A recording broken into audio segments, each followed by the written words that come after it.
we'll talk about plagues. I want to go supernova, Super Saiyan, be superimposed over the smoldering stars. I am blindly white, like stars so far away you don't know if they're dead or not. My skin has been burning lately, not fire and not metaphor. Not hydrogen nor helium, just burning sensations. Like my nerve endings are pushing holes through the fat and skin cells.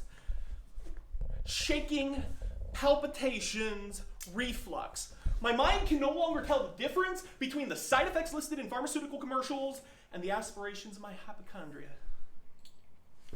It's chemicals and not the fun ones, just factory, olfactory, sensory cells not working quite to proper specifications. And I could blame or not blame a list of things or people or the way that stars are indifferent no matter how they line up across the light years. They just never fit into those moth-eaten vacancies or those wide, clogged pores. You guys check out my nose ever? And other places where cedar chips don't do much good. When I'm not in my body, I'm in buildings, or I'm rebuilding someone I remember from poorly handwritten notes. I rehearse. I look in the mirror, or their eyes, or to my cat, just at spaces where people used to be in my house, in my classroom, in my office, in the line at the grocer, in my passenger seat, and the space between my arms and chest. While saying words, I make some of them up. Others chain together in ways that don't mean quite as much as I think they do when crashing into each other in tight spaces in my mind. I repeat clever things others have said. I practice making the wind in my words shake loose boards and blow away flaking plaster. I practice making them sound, see? Like they mean more as I repeat them than when they were first striking me as profound. I find deodorant doesn't cover things up quite as well anymore. The same old wood, the same old fabric smell, just a bit like the lives that passed working in the same sort of jobs in my office building, or very different jobs with similar motions and coffee stains. I can feel their breath. I can taste the same air that this place had back when the town was known for what's now only its history. The sweat is still in the same carpets. The stains on the bathroom linoleum were not removed.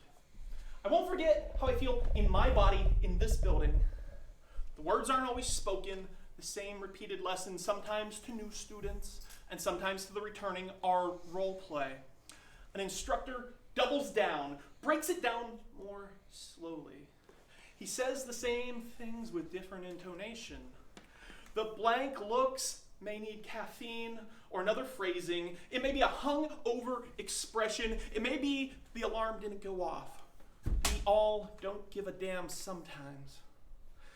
Teaching is the same struggle of the tongue. It is the same struggle of taking in every signal that shy lovers make. It is seeing dead stars in a black sky, but knowing their gravity has intensified. And you list those items and the other items on your resume, CV, or your LinkedIn on the bathroom stall of a particularly seedy but somehow upscale hotel in a city you won't go back to. Or maybe you will, but not walk the same sidewalks because, damn, your feet hurt. Your core is too weak to keep your back from slipping out of place. A broken tooth in your mouth cuts your tongue on days when you think you are spitting gold, but it's just something dense falling to the ground. You check those handwritten notes about your publications, edits, exploits, or the spiderwebbing worth of your creativity. Sinewy, overstretched, and mostly invisible, except in the right light.